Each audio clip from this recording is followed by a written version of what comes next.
Today's video was sponsored by Peter Gathenge, a true patriot and a Kenyan nationalist at heart.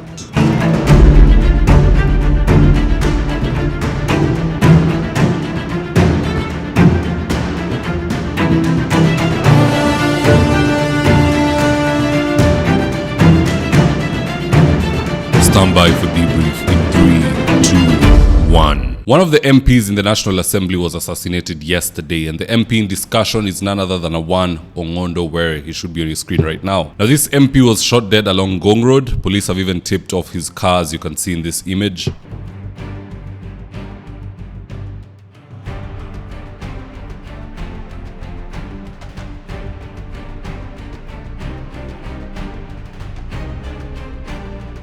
Now, I'm sure some of you will ask, why am I alluding that it's an assassination? And there's two reasons informing that conclusion. The first is the fact that he was shot dead. And the other is because he claimed 5 people were planning to kill him. Not my words, his own words. Here's the tip. Kwa Kiswahili, ndio wale wakora yote, wale wametoka nje wajue.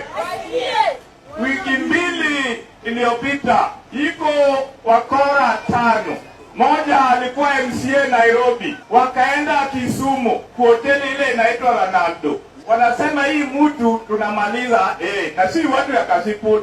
Waine si wa Kasipul, wawili ni wa Kasipul na moja yao ni jirani yangu pale. Jirani yangu pale, vile amekaa, kwao ni Western Magam, lakini boma yake ni Central. Wakaongea, kumbe kusomeza watoto ni mzuri. Ipo msichana moja hapa anafanya na airline, nililipia yeye karo. Msichana ukimuona huwezi ukajua ni Jaluo, alitembea tu anakunywa soda. Wajinga wakafikiria huyo ni Kikuyu nyeupe. Mambo yao yote vile walikuwa na panga, msichana akabinya simu. Ona basi ya Mungu, niko naye yote. Now, in this video, I want us to look into some of the reasons why Ongondo Were was assassinated, and with no further ado, let's get after it. The first reason behind his assassination could very well be the fact that he was a saboteur of the bread-based. He never boarded even when Raila did. Just listening to this. Ruto ni nyang'au, yule anamalisha nchi. Na mimi simuogopi, I only respect God. I adore and respect God, not a human being. Wale wanawapigia magoti ni wale wa Kasipul, wale wameniweka bunge. Na baba yangu ya kisiasa Raila Amolo Odinga. I just hoped he wasn't offed because of rebellion against the new merger between UDA and ODM. Second reason behind his offing could very well be because he spoke very firmly to people, and sometimes it came off as him being arrogant. So perhaps he rubbed somebody the wrong way and they decided to get back at him. Here's a prime example. Hello. Good morning. Good morning. Is your head assisting you? Manonga. You think even if there's no power in Nyaira, you think it is the work of MP. Don't be stupid. Kionge gimitim, sleep, don't be stupid. Ipani kata mnaminu kanga tonindogota NMP. Stupid. Indeko nonsense. Kwani Nyaira no en binguni. Is it binguni? First Timola, you go and report to the power. Idiot. Stupid.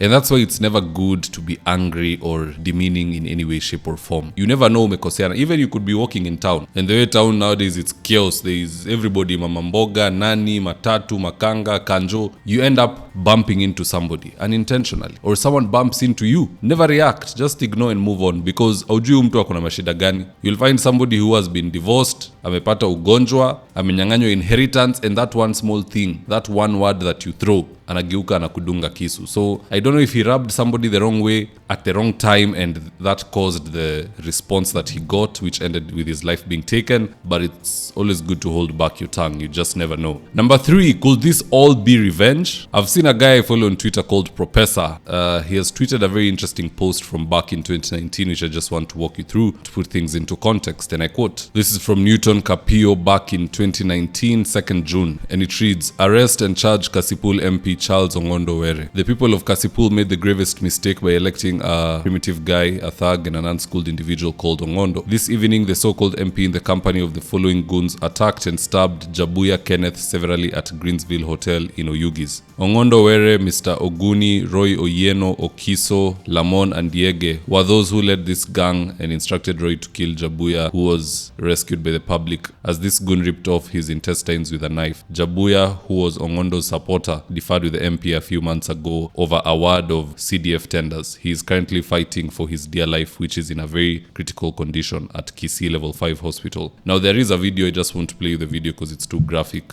and I'll end up having to blight anyway, so there's no point. But trust me, it's very graphic. So if it's true thus are some of the things that Ongondo Were was doing, or some of his people, somebody could have crafted and waited and plotted the revenge. It's very sad, but this is something that has actually happened. The man has been killed. Since Msando, I think this is the next murder of a person of interest. And to be honest, it's sad that at this day and time, people are still being assassinated. But at the end of the day, even when Gen Z died outside parliament, this is what one of our learned MPs called Bashir Abdullahi had to say. As much as we agree that our fellow Kenyans lost their lives, unfortunately, but we also moved on to ensure that we reconcile the country. I wonder if Bashir will say the exact same thing about his dead colleague Were. But to be honest, I doubt it. I'm sure from tomorrow you will hear people like Junet saying, Mr. Speaker, is it in order for one of us to be killed by thugs as if we are just common people, Mr. Speaker? We must summon the IG. Sasa utaona watu wanajitoa pale. It'll be a very big issue in parliament for the next 1 week when one of their own dies. The same way tuliona Cheriot, no remorse for wale Gen Z waliuliwa. But when it happens kule Kilgoris, Narok, anaenda kusomea IG. Ati hii style ya watu kupigwa kichwa ilitoka wapi? Na hivyo ndo Gen Z walipigwa kichwa. It wasn't an issue then, it's an issue now. So let's see how they react to the offing of their own colleagues in a brutal murder. But let me just say this. I know at the end of the day, the heat will be with the IG Kanja. Watasema where was his security or someone the IG. I think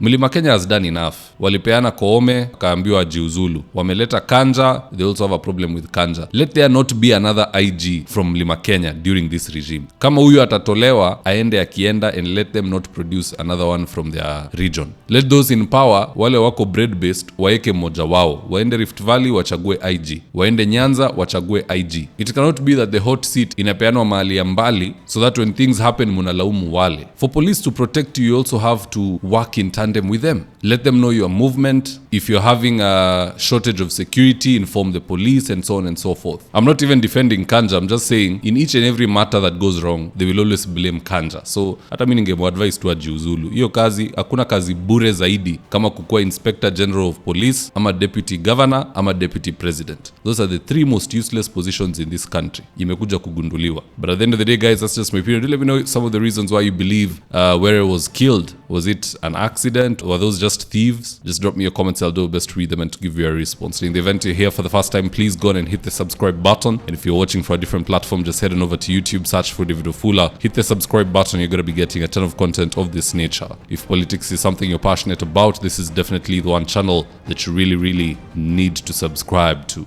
Alright guys, adios.